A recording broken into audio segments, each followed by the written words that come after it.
तो चमोली में हुए हिमस्खलन के बाद रेस्क्यू अभियान जारी है। भयानक अवलांच के बाद हमारे हिमवीरों ने मोर्चा संभाला हुआ है।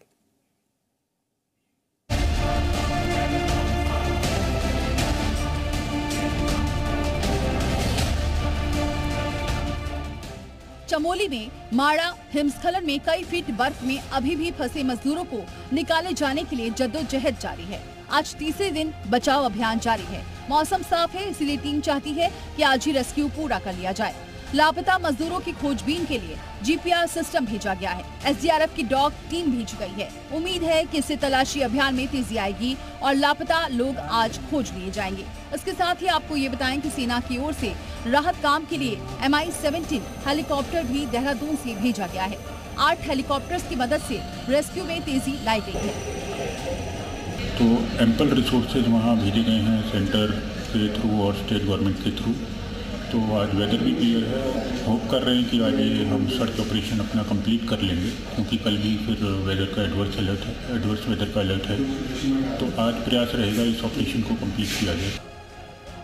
मजदूरों की संख्या पहले 55 बताई जा रही थी, लेकिन एक मजदूर के हिमाचल प्रदेश के कांगड़ा स्थित अपने घर सुरक्षित पहुंच जाने की सूचना मिलने के बाद इस संख्या को संशोधित कर 54 कर दिया गया। वही अवलांच का मंजर अभी आंखों से देखकर वापस लौटे मजदूरों ने दिल दहला देने वाली घटना को बताया है।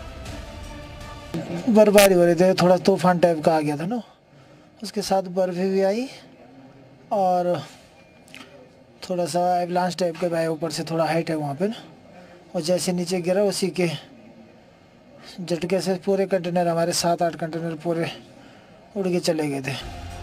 बर्फबारी के समय एवलांच जोन से दूर हो जाना चाहिए था ताकि ऐसे हादसों से बचा जा सके। उच्च हिमालय क्षेत्रों में एवलांच आना सामान्य घटना है। जरूरत सिर्फ इस बात की है कि एवलांच जोन में सतर्कता बरती जाए। जोशीमठ से रामानुज और चमोली से पुष्कर सिंह चौधरी की रिपोर्ट, जी मीडिया।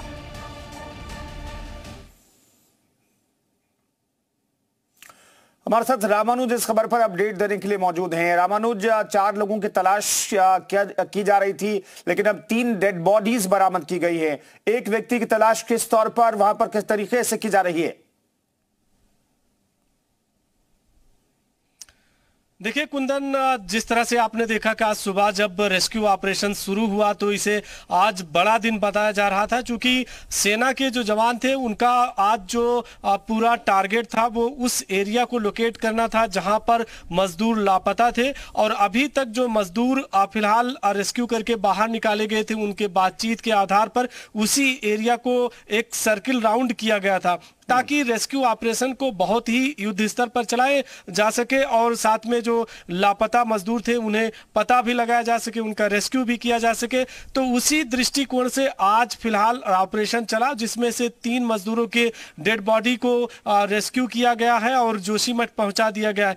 थोड़ी देर के पहले जब अधिकारियों से बातचीत की गई तो उन्होंने कहा कि अब पोस्टमार्टम और दूसरी जो कानूनी कार्रवाई है वो की जा रही है, लेकिन रेस्क्यू ऑपरेशन को लेकर के अब सिर्फ एक मजदूर के तलाश की जा रही है। और जिस तरह से ऑपरेशन चल रहा है, ये माना जा रहा है कि अगर उस मजदूर तक जो रेस्क्यू की टीम है पहुंच जाती है तो यकीनन रेस्क्यू ऑपरेशन पूरा हो जाएगा और जो अभी तक जिस तरह से संशोधित ये जो संख्या थी 54 की, वो कंप्लीट हो जाएगी। तो अब सबकी नजरें भी और ऑपरेशन की जो टीम है वो उसी एरिया में जाकर के टारगेट एरिया में काम कर रही है। चूंकि आज का जो मौसम था वो काफी साफ था, सुबह से अभी तक कहीं भी बादल नहीं था, दिन भर धूप खिली हुई है और लगातार सेना के हेलीकॉप्टर के जरिए उन टीम को पहुंचाया गया जो फिलहाल एवलांच में सबसे एक्सपर्ट माने जाते हैं। लेकिन एक अपडेट ये भी बता दूं कि आज सेना ने जब मीडिया को अपने हॉस्पिटल में बुलाया तो वहां बताया कि 45 मजदूर ऐसे हैं जिनका ट्रीटमेंट किया जा रहा है, जो अंडर ट्रीटमेंट है और वो जोशीमठ के मिलिट्री हॉस्पिटल्स में भर्ती हैं। थोड़ी देर के पहले एक मजदूर को फिलहाल क्रिटिकल कंडीशन थी, इसलिए एम्स ऋषिकेश एयरलिफ्ट किया गया है। तो इस तरह से रेस्क्यू ऑपरेशन चल रहा है। अब सिर्फ और सिर्फ एक मजदूर की तलाश बाकी है और इसी के साथ मिशन भी कामयाब हो सकता है। तो सबकी नजरें उसी रेस्क्यू ऑपरेशन की टीम पर टिकी हुई है कि आखिर कब ये कोई न कोई अच्छी खबर आए और कम से कम ये मिशन भी कंप्लीट हो। जी रामानुज, कितने जवान जो है, चूंकि सेना ने मोर्चा संभाला हुआ है, इस वजह से तमाम जवानों की जान, 40-45 लोगों की जान बचाई जा सकी है। इस वक्त चूंकि एक व्यक्ति मिसिंग है, उसकी तलाश के लिए कितने जवान वहां पर रेस्क्यू ऑपरेशन में लगाए गए हैं, और कहा जा रहा है कि चॉपर की भी लगातार मदद ली जा रही है, तो किस तरीके से वहां पर रेस्क्यू ऑपरेशन चल रहा है? देखिए, अभी जो ऑपरेशन चल रहा है उसमें 150 से अधिक सेना के अधिकारी, कर्मचारी, एनडीआरएफ, एसडीआरएफ, लोकल एडमिनिस्ट्रेशन, पूरे पुलिस प्रशासन की जो टीम है वो लगी हुई है। और इस तरह से अगर आप देखें तो एक मजदूर को तलाश करने के लिए 200 से अधिक जो टीम के वर्कर्स हैं, अधिकारी हैं, वो सब लगे हुए हैं। साथ में एनडीआरएफ की एक डॉग की यूनिट लगी हुई है, जो एवलांच आने पर खासतौर से जो बर्फ में दबे लोग रहते हैं उनकी तलाश करने के लिए वहां पर वो डॉग जाते हैं। तो इस तरह से अलग अलग यूनिट भी लगी है, पेनेट्रेट कैमरा है, जीपीआर सिस्टम लगाया गया है, साथ में थर्मल इमेजिंग सिस्टम की मशीनें लगी हुई हैं। और इसी तरह से जो पैदल मार्ग के साथ में बड़ी मशीनें गई हैं, उससे भी बर्फ को काटने का काम चल रहा है। तो एक मजदूर की तलाश के लिए अगर देखेंगे तो ओवरऑल 150 तो वो हैं जो पूरे मिशन में लगे हैं। अगर उसके बाद भी देखते हैं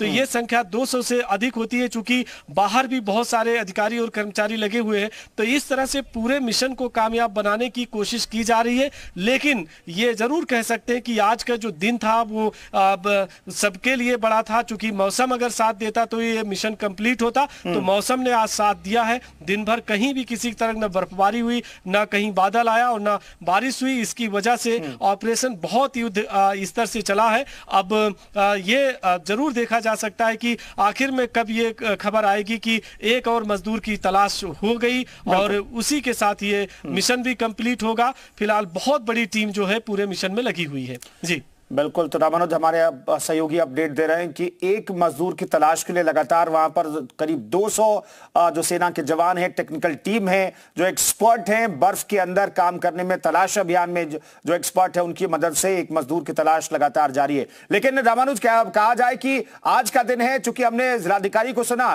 कल मौसम को लेकर के अपडेट ये है, पूर्वानुमान ये है कि कल मौसम फिर से खराब हो सकता है। तो सेना क्या चाहेगी कि आज ही ये रेस्क्यू ऑपरेशन किसी तरीके से अगले 1-2 घंटे में खत्म कर लिया जाए? देखिए, राज्य सरकार की तरफ से भी एक एडवाइजरी जारी की गई है, जिसमें कहा गया कि 2000 मीटर से अधिक ऊंचाई वाले क्षेत्रों में लोग जाने से बचे। और कल एक बार फिर से मौसम बदल सकता है। लेकिन एक तस्वीर दर्शकों को दिखा दें कि उस एरिया का किस तरह से जो मौसम का मिजाज है वो बना हुआ है। राज्य सरकार की तरफ से जो एडवाइजरी है और जो मौसम विभाग का पूर्वानुमान है, आज देखिए मौसम कितना साफ बना हुआ है। और इसी के जरिए यहाँ से लगातार हेलीकॉप्टर के जो एक्सपर्ट थे और जवान थे, वो सब यहीं से उनको ड्रॉप किया गया है और लगातार रेस्क्यू ऑपरेशन चला गया। तो ये कोशिश जरूर है कि आज इस मिशन को हर हाल में कंप्लीट कर लिया जाए, ताकि अगर मौसम एक बार फिर से कल बदलता भी है तो रेस्क्यू ऑपरेशन में किसी तरह की कोई दिक्कत भी ना आए, चूंकि एक ही मजदूर की तलाश बाकी है। और जिस तरह से सेना के अधिकारियों ने कहा कि जो इनपुट्स मिला है, जो अभी तक के जितने भी मजदूर आए थे उनसे बातचीत की गई और उनसे लोकेशन को लिया गया कि आखिर में जिन मजदूरों की तलाश चल रही है वो किस जगह पर हो सकते हैं। तो उसके बिहाफ पर उसको अंडर सर्किल किया गया और वहीं पर फिलहाल वो पूरा रेस्क्यू ऑपरेशन चल रहा है। तो ऐसे में आज की जो कोशिश है वो यही है कि सेना आज इस रेस्क्यू ऑपरेशन को पूरा करना चाहती है। और वो जो एवलांच था, एक बहुत इंपॉर्टेंट बात सेना के अधिकारियों ने बताया कि एवलांच करीब 600 मीटर एरिया को कवर किया था। तो इतना बहुत बड़ा एरिया होता है, लेकिन जहां पर जो मजदूर फंसे हुए हैं वो काफी कंजेस्टेड एरिया था। उनके कहने का मतलब यही था कि वहां जगह जगह पर कंटेनर थे, तो उन कंटेनर के आसपास में ही वो मजदूर थे। तो ऐसे में बहुत ज्यादा दूर में जाकर के तलाश करने की जरूरत नहीं थी। और मजदूरों के बयान के आधार पर और उनके लोकेशन देने के आधार पर फिलहाल रेस्क्यू ऑपरेशन चला है। और आज ये माना जा रहा है कि रेस्क्यू ऑपरेशन पूरा हो सकता है। और चूंकि एक मजदूर की तलाश बाकी है और ऐसे में कभी भी कोई न कोई खबर जरूर आ सकती है। जिस तरह से ये कहा जा रहा है कि